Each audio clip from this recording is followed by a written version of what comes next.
Pemirsa, Kementerian Kelautan dan Perikanan memulangkan 11 orang nelayan asal Rote yang terdampar di Pulau Bedwell Rowley Shoals, Western Australia. Ke-11 nelayan ini sebelumnya terjebak dalam badai siklon Isla dan berhasil ditemukan oleh otoritas Australia melalui Joint Rescue Coordination Center.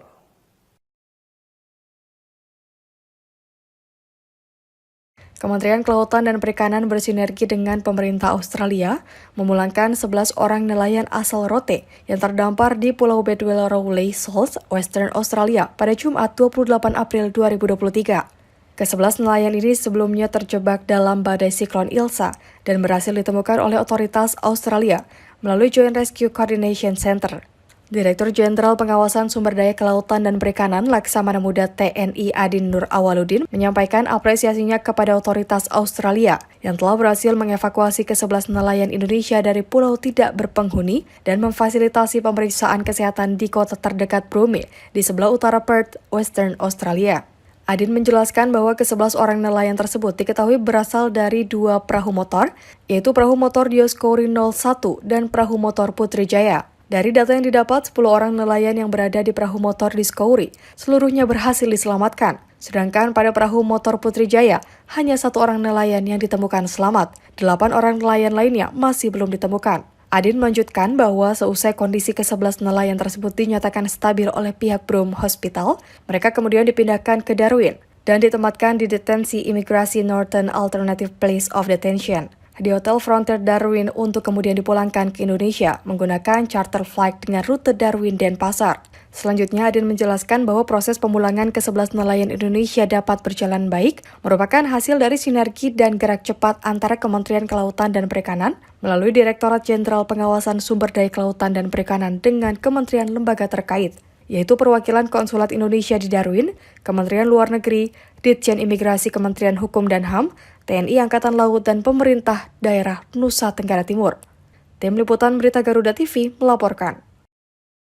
PT Kereta Api Indonesia Daerah Operasional 2 Bandung memperpanjang operasional kereta api Argo Parahyangan dari tanggal 30 April menjadi 3 Mei. Langkah ini dilakukan untuk mengakomodir lonjakan penumpang arus balik di stasiun Bandung. Kepala Stasiun Besar Bandung Ganjar Mahairi Rizal mengungkapkan terjadi lonjakan penumpang kereta api jarak jauh sebanyak 7.364 penumpang pada hari Minggu kemarin. Sedangkan pada hari Rabu sehingga Sabtu kemarin jumlah penumpang kereta api jarak jauh sekitar 5.000 hingga 6.000. Untuk mengantisipasi tingginya lonjakan penumpang kereta api di sisa libur bersama, PT KAI memperpanjang operasional kereta api Argo Parahyangan dari tanggal 30 menjadi 3 Mei 2023. Untuk animo masyarakat cukup baik ya, jadi ketika dengan penambahan ini dimulai tanggal 23 April kemarin, alhamdulillah rata-rata sampai dengan tanggal 2 besok, tanggal 2 Mei, itu kereta api tambahan Argo Parahyangan sudah terjual habis. Karena mungkin mengingat juga tanggal 2 sudah mulai, tanggal 2 Mei sudah mulai masuk kerja. Kemudian untuk liburan anak sekolah juga sudah mulai masuk di tanggal 2 Mei. Ganjar juga menuturkan sejak 23 April hingga Minggu 30 April telah menjual 352.000 tiket kereta api jarak jauh, di mana 41% diantaranya tujuan Jakarta dan sisanya tujuan Jawa Tengah dan Jawa Timur.